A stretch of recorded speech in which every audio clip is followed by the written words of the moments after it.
Recovered alcoholic. My name is Pat Rogan. Thanks to the 12 Steps of Alcoholics Anonymous outlined in this big book of Alcoholics Anonymous, which is the program of AA, I have recovered from a seemingly hopeless state of mind and body. I can't even express to you guys how grateful I am to be here, how grateful I am to be alive and sober.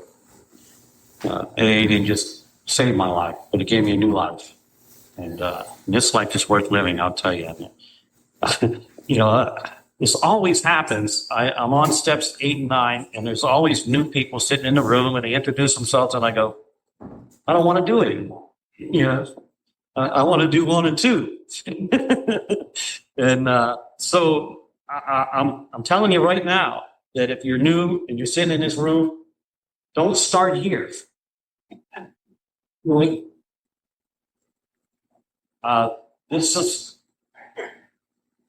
There's 7 steps in front of these 2 steps, this 8 and 9, that are requirements to go out and have any credibility at all when you're making amends. And look, I know that's the last thing probably on your mind anyway. Because when I got here, I was a victim of bad breaks and misunderstandings. And I was no way in hell thinking about going out and paying people money back that I owed them, or apologizing for my behavior because it was all your fault, and if that's where you are, you're new, that's exactly where you should be right now. You're in the right place, because that's who I was. They took my house, they took my car, they took my children, they arrested me. I go on. It was all their fault. And the only thing that you have to be convinced of at this point, and that will take a sponsor probably to take you through the book to get there, specifically the doctor's opinion, is that, are you one of us? Are you really powerless? And what does that mean? The 2 questions on page 44, right? When I honestly want to stay stopped, when I'm given sufficient reason to stay stopped, they're going to take my children, she's going to leave, he's going to leave, I'm going to go to jail, I'm going to lose my career, given sufficient, I'm going to die. Given sufficient reason, you can't stay stopped. And once you start, you can't control the amount you take. Our book says you're probably one of us. And they only say probably because I'm not allowed to diagnose you. I'm only allowed to say I am. I'm not allowed to say you are. At least it's suggested. But if you answer those 2 questions, yes, that's me, have a seat. You're one of us. And then our book tells us this is the other thing you have to, these are requirements for recovery, by the way, not requirements for membership, but requirements to recover. And the next step says that you came to believe, it doesn't say you believe in anything right at this moment. It just says that you came to believe that a power greater than yourself could, not would, could.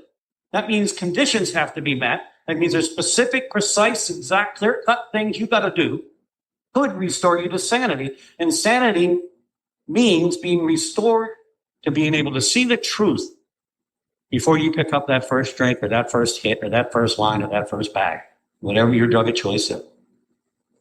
Those 2 steps to me are requirements for recovery.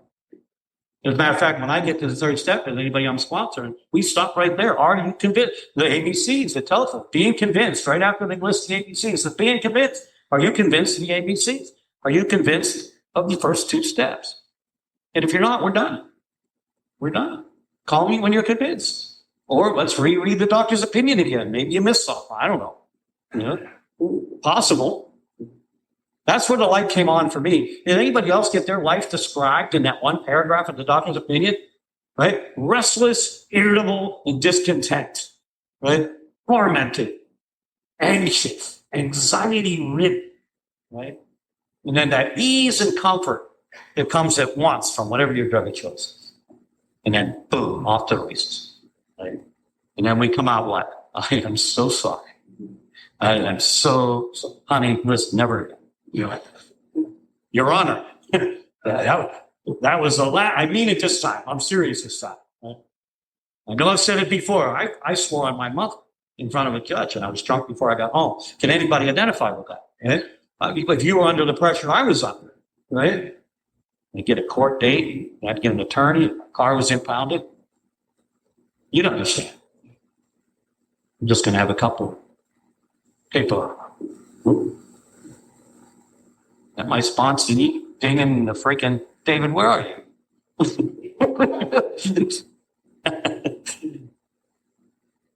And the third step is a decision to seek this solution. And it's a little more than that. The third step says, this is who you are, Pat. I'm not speaking to you if you're new here or anybody else. This is Pat. This is who you are. You're selfish. You're self-centered.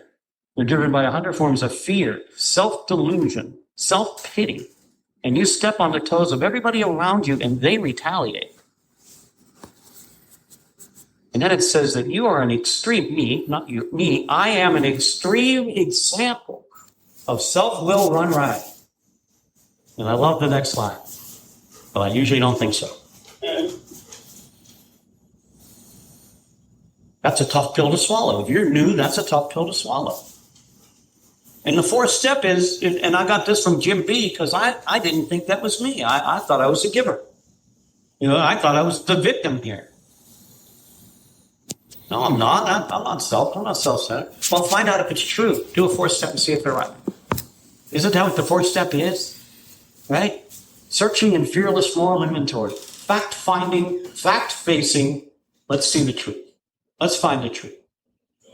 And 90% of what I was mad at, and 90% of the people and the institutions and the principles that I was mad at, 90% of them were my fault. When I got to that responsibility column, I went down, I got like 3 of them, and I went, oh my God, this is all my fault. Not all of it. There was some that was legitimate. There were people who legitimately ripped me off, although I had to look, I put myself in a position to be ripped off. There were people who were legitimately harmed me, and I was told I needed to pray for them. As I was sharing with Jesse on the way over here, I was praying for a guy I wanted to beat up yesterday. On the way over here, I took everything I had not to get into a fight at work yesterday. I mean, I'm recovered.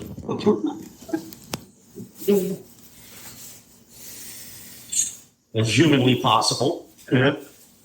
I mean, it took everything. I'm still awake. I'm over it, but I'm praying for him still. Yeah. Still want to kick his ass. And I confess the facts, right? I found the facts, I faced the facts, and then I confessed them to another human being. And I got free. I got free of everything but what I thought was legitimate.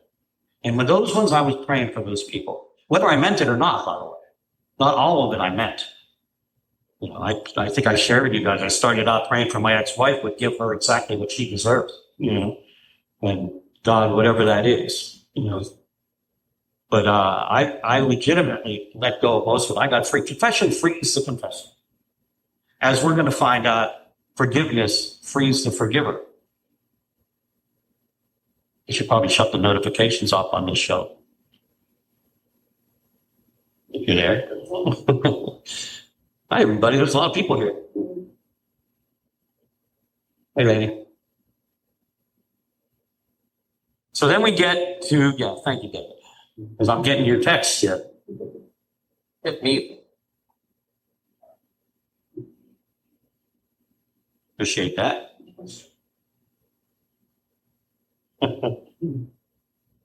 There's no coincidence that after 5 and between 5 and 8 and 9, there's 6 and 7, the tools have changed. It's not a coincidence that Bill stuck those 2 steps in there before we go out, we start making a mess. Something has to change. I have to show up differently. My behavior, my demonstration has to look different when I face the people that I am making amends to. And those are the tools of change. I am painfully aware of my defects of character when I hit that 6th step. Painfully aware of them. And I am willing to let go of them. I'm just not able to at that point. But I'm willing to practice the opposite of those defects of character until those muscles strengthen. And I start becoming more honest and more courageous and more considerate and more unselfish And you can start practicing new behaviors so that those behaviors become automatic instead of those selfish, self-centered, self-seeking behaviors.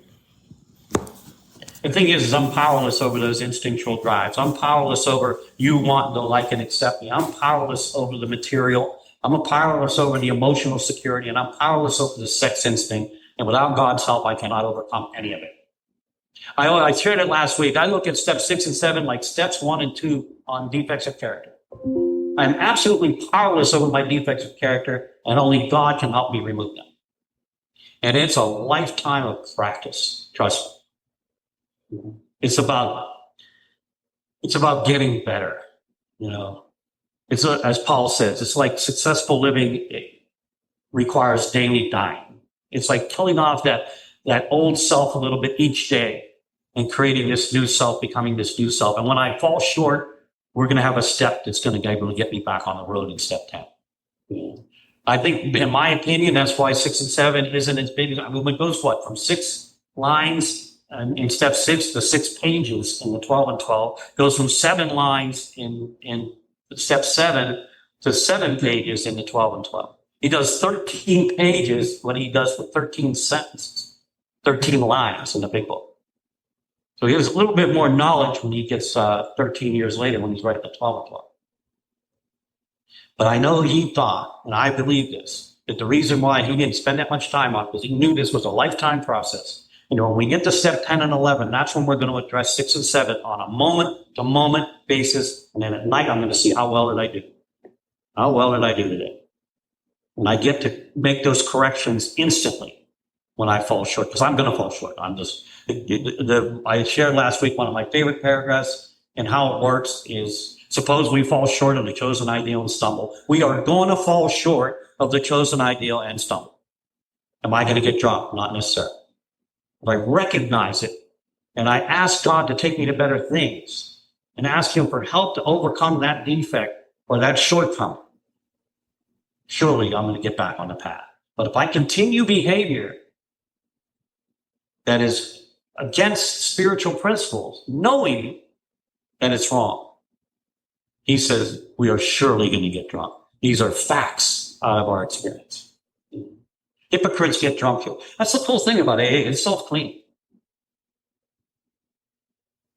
We don't have to do anything. It just flushes once in a while, and all the hypocrites disappear. And you wonder what happened. They look like they were doing so well. Just the way it is. So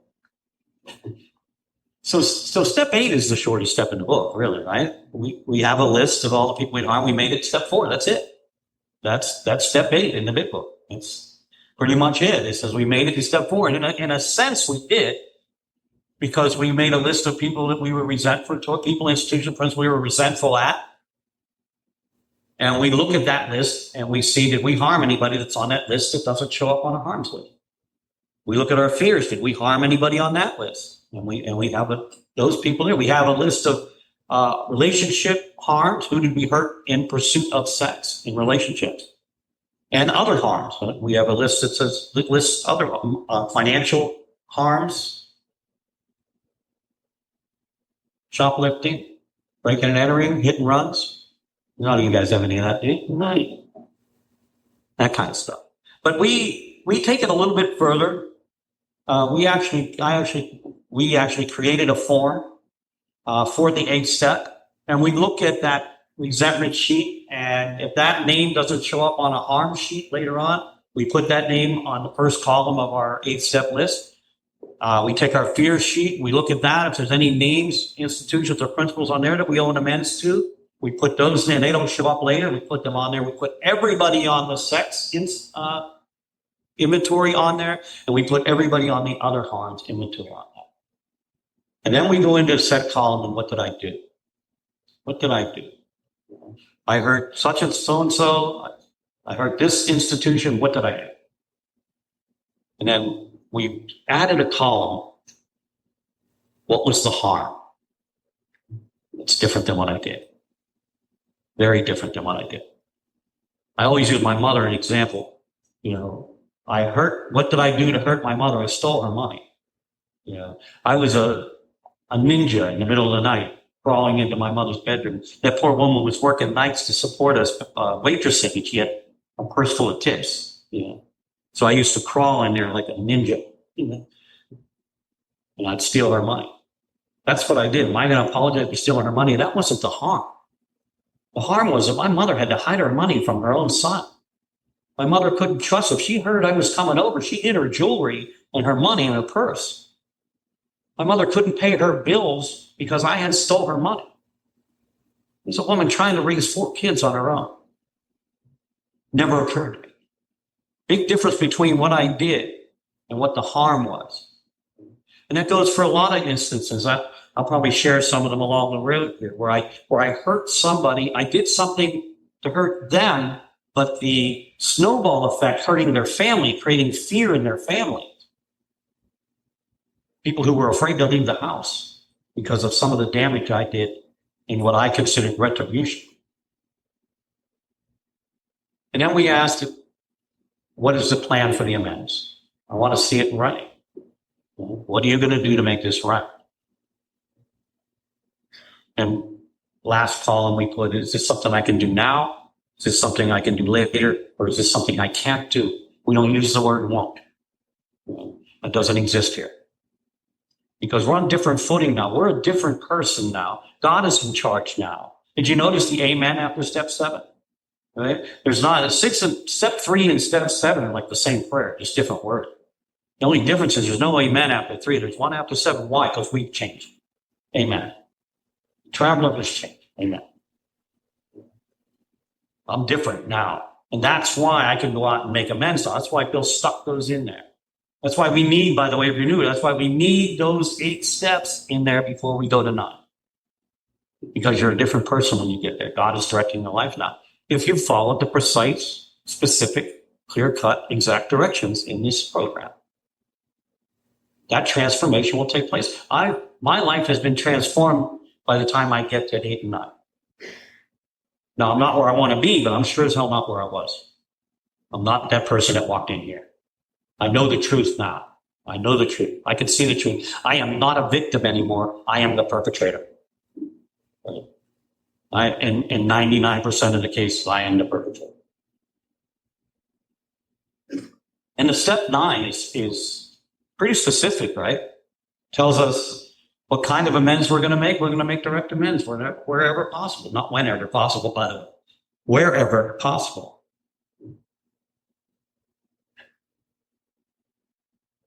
Tells us exactly, except when to do so will injure them or others. That's when we're not going to do them. What kind are we going to do? When are we going to do them? And what are we not going to do them? And by the way, I'm probably going to ruffle some feathers here. We are not another. I am not another. As this book over and over again says, we should be hard on ourselves. Be willing to pay any price. Be willing to go to jail if necessary. Now, there's some caveats in there. But this never says that I'm another. I'm not going to make amends because it'd be hard on me. It never says that anywhere in this book. I'm just saying. So I want to, I'll tell you what. I'll tell you what I like to do right here. I like to tell 2 stories. Right? One story is about a guy named Frank Boca. Right? This is a Lutheran minister, right, who's living off his parents' money, wealthy family. Right? And he decides to start this hospice for young men, where homeless men and people who are in need, men who are in need, young men, come, and he's going to put them on track, put them on their feet, get them going in the right direction. And he starts this hospice and he brings on all these partners, and make the long story short, the partners pretty much take the business from him. He wants to do this not-for-profit thing. They don't want to go down that road. He gets voted out, and he is pissed. He is upset, and he cannot let go. He just resigns and walks away from his own hospice, and just starts doing some traveling. And he hears that this Baptist minister, this F.B. Meyer, is preaching over in Cambria, England, at this Keswick convention. And he decides on his parents' dime to travel to England and listen to his sermon. And he doesn't see F.B. Meyer, because he sees all these people walking into this one room and he thinks that some great social event is going on in there. And he follows these people in there. And there's this woman called Jessie Penn Lewis, who's doing a talk that he accidentally stumbles into. And I like to tell this story because it speaks to the seconds and inches of the difference between us being here and us not being. And he stumbles into this sermon by mistake. And the sermon is on forgiveness. And the short version of the sermon is forgive everybody everything if you want to be free. Forgive everybody everything if you want to be free. And Frank Buckman has a spiritual experience in that talk. And he leaves there transformed. And he writes a letter of amends to all these partners, so-called ex-partners, and forgives all of them. Tells them all he's forgiven them all, and he's over it, and he's moving on. And he goes on to start this first century Christian movement, which becomes nicknamed the Oxford Groups. And later it's the Moral Armament Group, and another name. It eventually becomes the Calvary Mission down in New York City, and running the Calvary Mission. But why is that relevant? Because this guy, this certain American businessman, this Roland Hazard guy, right, goes over to see Sigmund Freud over in Zurich, Switzerland, and Sigmund's not available. And he ends up with Carl Jung by default. And the difference between Jung and Freud is that Jung's a believer.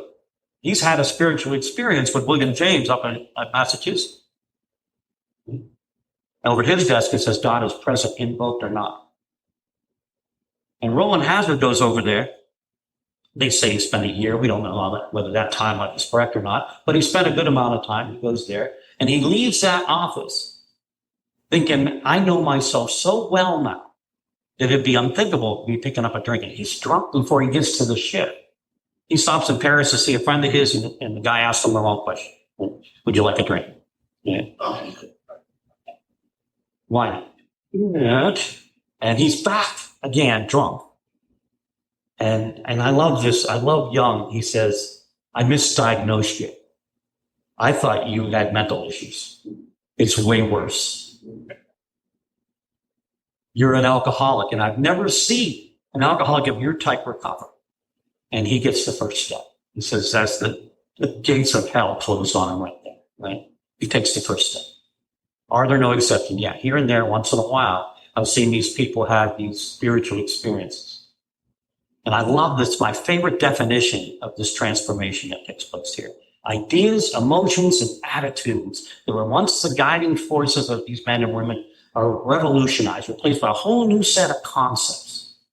The way I think, the way I feel, and the way I act is replaced by a whole new set of concepts. But I've never seen anybody recover like you, like us. And he says, okay, great, I'll go back to church. And Jung says, it's not enough. And he said, what do you mean it's not enough? He says, you've already been doing that. See, how do I know that what you are doing before you got here is not enough? Well, because you wouldn't be here. You'd be there, right? If his father was a deacon, if mother was minister, I mean, they were involved, right? Whatever I knew when I got here was killing me. It's what I didn't know that was going to save my life. And Jung says, what do I do? He said, well, find the biggest Christian movement in the world. And that was Frank Buckman, first century Christian movement. And he goes and he sees Frank Buckman. Why is that relevant? Well, because when Ebby Thatcher was shooting pigeons up in Manchester off a freshly painted house in Main Street, Manchester, it's like Los Olas Boulevard of Manchester, if you've ever been there. You know, when he's shooting pigeons, gets arrested for the third time, and he's going to prison, he's going to jail. Guess who's there to rescue him? Roland Hazard just happened to have a vacation home up there. Seymour Graves and Shep Cornell are friends of Roland Hazard, are working with Roland Hazard at the Calvary Mission. And they grab, in lieu of jail, they grab Ebby and take him to the Calvary Mission in New York City. Ebby might have been the first ever court-ordered alcoholic. Right? In lieu of jail. He goes to the mission. And so why is that relevant? Well, because Ebby in quiet time thinks about Bill Wilson. and ask Bill how Bill Wilson's doing, and they tell him Bill's dying. Bill's killing himself with liquor. And Ebby takes the two pieces of the puzzle that Bill is missing to him. Bill's been to Dr. Soport 3 times already. He knows what the problem is, but he don't know how to get out of the problem. And Ebby brings that message of the Oxford groups to him. He brings him the solution, the spiritual awakening that came from Carl Jung, and he brings the program of action that the Oxford groups had to bring about that spiritual experience. And as a result of Ebby's meeting with Bill, Bill gets sober. And we're not here if that doesn't happen. If one of those things doesn't happen, none of us are here. How important is forgiveness? How important is forgiveness? And the other story I'm going to tell, I love telling it. 9 is all about stories. Is we know that Bob and Bill met on Mother's Day. But we know that's not our Founders Day. Our Founders Day is June 10th. You can argue that if you want, but it's June 10th. At any moment. They don't know whether Bill just got the date wrong or Dr. Bob wanted 7 days to drink. We're not sure. Some people think it was the 17th. But he goes to this medical convention in Atlantic City every year. He's sober a month. And Smith tells Bill, do not let him go. He gets drunk every time he goes. And Bill says, if you're going to live sober, you got to live around liquor. You ain't going to hide. Let him go. And Ann was right. He didn't even make it to the convention. He was drunk before he got there. And he comes back and he's drunk in his office and his nurse calls over to the Smith house and says, you got to come and get him. He's out of it. And by the way, he's got surgery in a couple of days. You better sober him up. And then go and get Dr. Bob and they bring him back to the house and they walk around, sober him up. Eventually they take him over to do the surgery and he's shaking like a leaf. And they give him a couple bottles of beer and a couple of goop balls to settle his nerve. And probably what would be the equivalent for us, Librium or something? Yeah. But I mean, yeah, let's be modern with it, right? And Bob goes up and does the surgery. We don't have any record on how that came out. By the way, he was a proctologist. I'm glad it wasn't my ass he was working on. And apparently it went well. It would be history probably. And he comes down and they go back to the Smith house and he jumps on his car and takes off.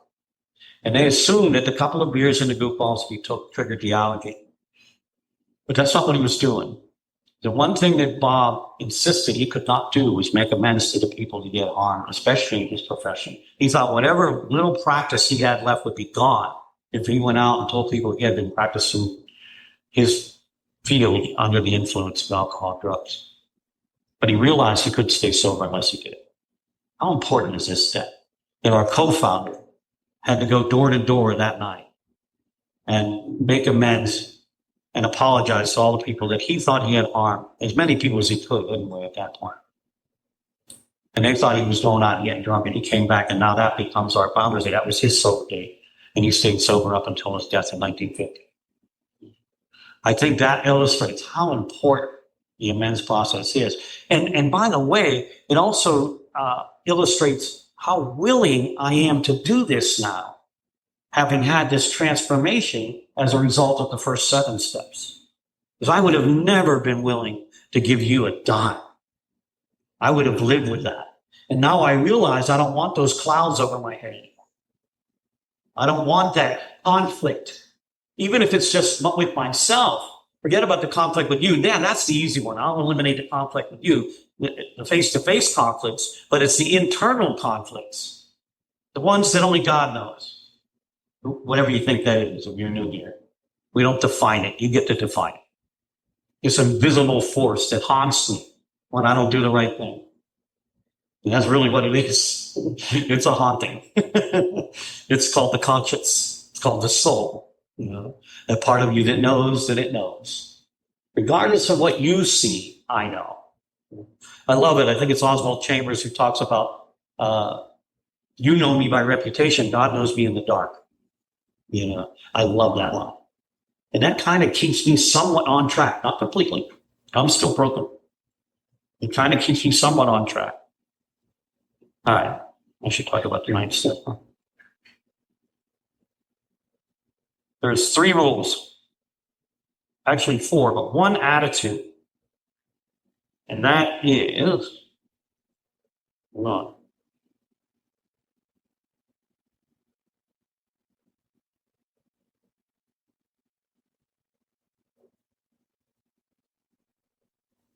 So,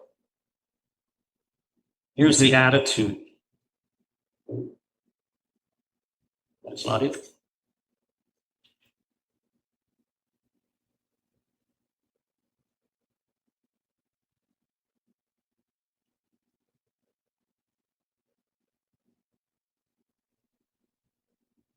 We go to them in a helpful and forgiving spirit. That is the way we go, directly and face to face anywhere we can. In a helpful and forgiving spirit. This is like assuming that we're going to somebody that harmed us also. I may have ripped them off, but they ripped me off too.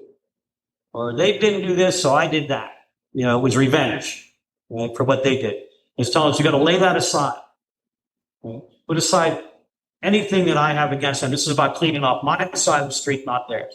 So we're going to them in a helpful and forgiving spirit. Rule number 1, under no condition do we criticize a person or argue. No argument. And by the way, this is why we prepare for the amends before we go into it with our sponsor. Right? I have my guys write it, and we talk about what exactly is going to be said when we go into this amends. Because we don't want to leave an amends owing an amends. Right? We don't want to get into a fight making the amends. Right? Rule number 2, we never try to tell them what they should do or what they should have done. And rule number 3, their faults are not discussed. And then it goes on to say that most of the time, it goes well, but not always. If they throw us out of the office, so be it. If they tell us, don't even start, I don't even want to talk to you. I'm sorry you feel that way. Hopefully someday I can make an amends for what the harm I've done for you, and we walk away. And then later we'll have another opportunity probably down the road. I mean, the few decades that I've been around, I've been amazed at some of the things that I've been able to do, some of the amends I've been able to make that I had never, ever, ever thought I was going to make, that I was going to be able to make. And the first one they talk about, which is really surprising, is that money. They start with the easy one, because it is. Because money is the easiest one, unless we have it, right? Because when we have it, then it's hard. Right? If we don't have it, we owe them money, well, then it's easy because we don't have the money to pay them. But if we owe them the money and we have it, then it's difficult to let go of it. Then that selfish, self-centered individual that I still am comes in, and I got to go to my sponsor. And I remember one of the, I would be going, Brian and I would be reading the doctor's opinion, and I would go, Brian, am I going to have to call the IRS? And he said, Pat, we're on step 1. I said, no, seriously, let's get real here, because I'm looking ahead, Let's just do the first date, and then we'll deal with that later.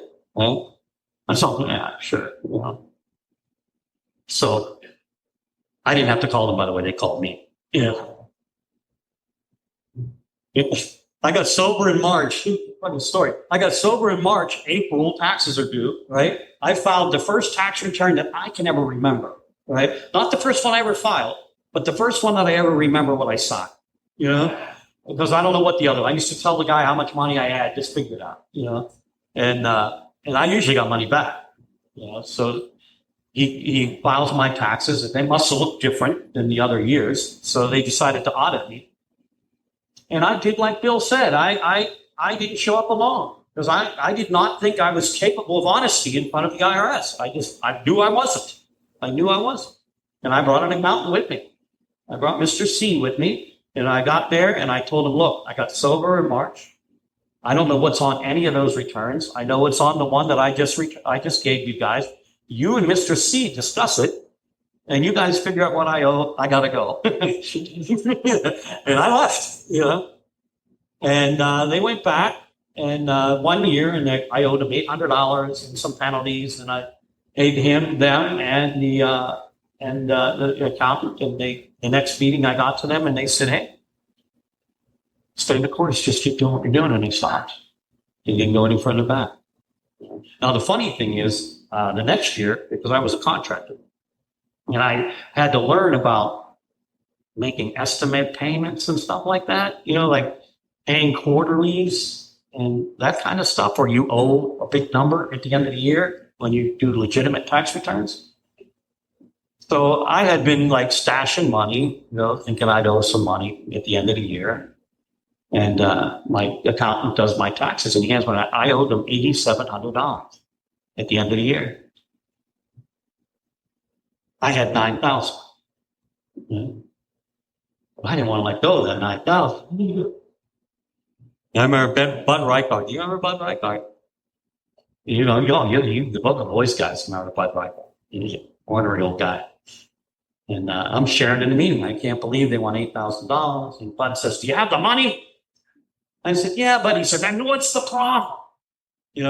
Mail it tonight. Because the longer you think about it, the harder it's going to be. Just mail the check. And I did. But it hurt. It only hurts when you have the money. Like if I didn't have it, I would have made a payment plan. It would have been great. I had a outside issue that I suffered from when I got here. I got down here in 1980. I got caught in a snowstorm down here. And it was wicked, man, I'll tell you. I did find a way to drink around the clock and still make it to work. And be the number one employee, by the way. Nobody had the kind of energy I had. They couldn't even keep track of me. They go, where is he? But when you're spending $300 a day to go to work to make $80, you rack up some debt, And so I owed $20,000 in credit card debt when I got it. It was 40, and it's another long story, but I owned part of this rent-to-own company that got sold, and I got $20,000 from it. I was going through a divorce, and to keep her from getting that $20,000, I paid off some of the credit cards. Yeah, I didn't have much morals back then, but so I owed $20,000, and I looked at Ryan. I said, "You know how long it's going to take me to pay that $20,000 back?" He said, "Yeah, same amount of time as if you never send him a dime. Yeah, start paying him." Make a deal. And Bill does it. Bill sells us right there. Make the best deal you can. And I did. I called them up. Some of them just froze the account. Some of them settled for whatever, I have this much, and they took it and closed the account. Some of them froze the account, and I made payments to them. Some of them I transferred from interest cards to no interest cards for 6 months. And then I transferred them again. And then I transferred them again. It took me 10 years. And in 10 years, I was debt-free. And I've never done that again. I've never racked up a credit card. I rarely ever carry a balance. I pay them off every month. If I can't afford it, I don't buy it. What a concept. Who knew that you could live life like the American way was use the credit, use their money. That's what I used to say. I'm using their money. This is awesome. Yeah. So you can't make the payments. But I'm willing, at this point, I'm willing to do whatever it takes to make this right. I wasn't going to really tell this story, but there was a cop. I was an entrepreneur back in the 70s. Let's just say that. And there was this cop that used to hassle us all the time. This cop named Nick, and Nick, he'd pick us up, and we'd stash everything in, and he'd try to tell us what we should and shouldn't be doing. We're running our business, and one day we decided to get even with him. And after a night of drinking, me and two other guys went and destroyed his brand new Monte Carlo. He had a brand new ruby red Monte Carlo, and we busted the windows out of it. And I threw paint all over the outside and inside of it. Just, that's who we were. Anything went. We'll teach him a lesson. Right? And of course, somebody told him who it was. And And they were looking for it. And they put the word out. Nick put the word out. And if we turned ourselves in, then he wasn't going to press charges. And I thought, that's insane. Why would he do that? That's got to be a trap, But we were tired of hiding. So me and Rat, mentioned Rat before, me and Rat and Mike went and turned ourselves in. And he didn't press charges. I didn't know what he was doing, but he just said, I just want financial amends. Now, he talked to us for hours. I didn't hear a word. I was high when I got there. I figured, if I'm going to jail, I'm going high. You know what I mean? One of the guys was so drunk, I think they hospitalized Rat. Yeah. He took him off somewhere. I don't know where he went. But Nick, he wanted, back in those days, $10,000 was a lot of money for a car in the 70s, and he wanted $800 a piece from us for the damage for his car, which was a lot of money to me at that time. I never paid him. And he would come up to us once in a while, see me on the street, he'd grab me, shake me down, and whatever money I had, I'd hand to somebody else. He broke them. I was 15 years sober when he came on my heart.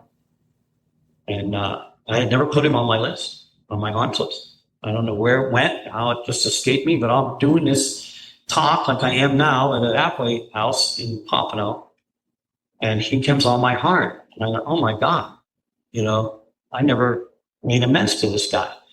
And so I started looking for him. He was a police officer in Wilkinsburg, PA. And I started calling around. And by the way, if you call police departments looking for a policeman, they will not tell you where he is. They call it stalking. And so I, phone books and all that kind of stuff. And I couldn't get a hold of him. So I decided to make an indirect amends, which we'll talk a lot more next week. But I decided to make donations to the Pittsburgh Homeless Children Fund in Nick's name. My name nowhere to be seen, just Nick's name in honor of Nick. And I won't use his last name, and I started sending $25 a month to that. I figured I'll just keep sending it until I pay off the $800, and then I'll stop. But I have never stopped. I'm just, it's such a great thing. And I think Pete said it once. I just nailed me, and it just woke me up. And it's about getting right with God, not necessarily right with Him. It's about getting right with the universe, and getting rid of that torment, to get rid of that conflict, and that helped. So a year and a half ago, now we're talking 1974 is when I did that to that car, right? A year and a half ago, one of the guys, Dave P, calls me, and he was one of the guys that I ran with back then. And we started visiting some of the tragically funny stories. You know what I mean? Like, do you remember when we crashed that car, rolled it over in the bush? Yeah, I remember that. Remember when we robbed that gas station? I said to him, yeah, I remember that. Yeah, they were at your door and arrested you the next day. And yeah, I remember. So remember when we destroyed that cop's car? And he goes, no, I don't remember that. And I said, yeah, Nick, remember Nick's car? And he goes, Nick who? And I tell him his last name. He goes, that's my uncle. Yeah. I said, get the hell out. No, that's my uncle. I said, where is he? He said, he's dead. Right? I said, oh my God. Yeah. So he says, you know what? His daughter is on Facebook. Message her if you want. And I did. I don't know if I have time. So I write this, I'm going to do a short break. So I write this thing to her on message, right? I said, many years ago, I said, I'm a longtime friend of Dave P. I'm not going to use his last name. I did something I'm not proud of to your father. It resulted in me owing him about $800. I got sober in 1991, and part of my recovery, I wanted to make amends. I was never able to locate Nick, so I made donations to charity in his name. Dave, recently, I learned that sadly Nick had passed. I'd like to pay you what I owe Nick if possible. You can check with Dave, know that I'm sincere. Please let me know if I can do anything else to help make this right. But she writes me back and says, yeah, my dad, sadly, we lost him 4.5 years ago. I appreciate your offer, but it's not necessary that you repay what you feel you owe him. Sure, my dad would be happy to know you're doing well. I think it was very noble of you to make donations, blah, blah, blah. speaks to your character. My mom lost touch with Dave, so she's really happy to hear that she can reconnect with Dave. This is her niece, our nephew. So he says, I'll talk to my mom when she looks for Dave. I'm not quite sure what you can do for my mom, so let me think about something. I don't want to be too forward, but do you feel comfortable telling me what you did? Right? So she said, I think maybe a letter to my mom saying you're sorry and I'll make amends, right? So I said, so yeah, I'll tell you. Back in the 70s, when I was in the grips of my addiction, Nick was a patrol officer. He used to try to put us on the right track, which we called harassment, right? One night, myself and two others decided to vandalize his car in retribution to speak of the type of man he was. And this dawned on me 15 years later, right? To speak of the type of man he was willing not to press charges if we turned ourselves in and made financial restitution. The truth is, all Nick wanted to do was explain to us the harm that we had caused to his family and their security. I had no idea at that time what he was trying to accomplish. I did realize some years later, reflecting sober on the damage I had done. I surely would like to apologize to his wife, but I don't think that goes far enough to repair the harm done. So if there's anything I can do to help, let me know. I'm surely willing to write a letter to her and send financial restitution if possible. I truly regret the incident. And she says, I thought that was the incident you were going to tell me about. I said to my husband and my mom that the only thing I could think of when I was very young at the time was a can of paint. I always said that my dad had a big mouth, but a bigger heart. When he died, so many people told stories of how he helped them throughout the years. I can guarantee he is in heaven watching this. I'm happy that you reached out. She was 4 when I did that to that car. And later talking to her, she told me that they were afraid to leave the house. Right? That's the difference between what I did wrong and the harm that I caused. Now, how do you repair that? It's difficult, right? So I said, by the way, I never thought in a million years I'd be able to make any type of amends to the family. I'm surprised to learn that Nick was Dave's uncle and opened up the door. And then I said, if there's anything else I can do. And the mother, I sent a letter to the mother. The mother sent me a letter back. And she said, just continue to make those donations. She said, if you want to choose another charity in Wilkinsburg where they lived, she said, please do so. But if you continue to make those, I'm fine with that.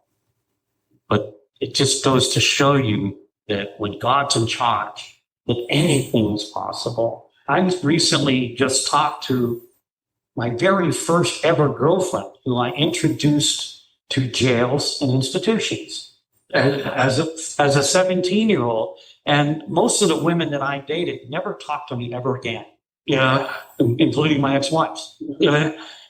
And she just showed up on Facebook. And I was able to touch base with her and send a letter of amends to her. Like, I deeply regret introducing you to the Allegheny County Jail in Pittsburgh and the Wilkinsburg Jail and the Edgewood Jail and the Penn Hills Jail, and crashing your father's car, and so on. And she says to me, we were just kids being kids. I said, that went on for another 20 years for me. Hey, thanks for letting me hear that.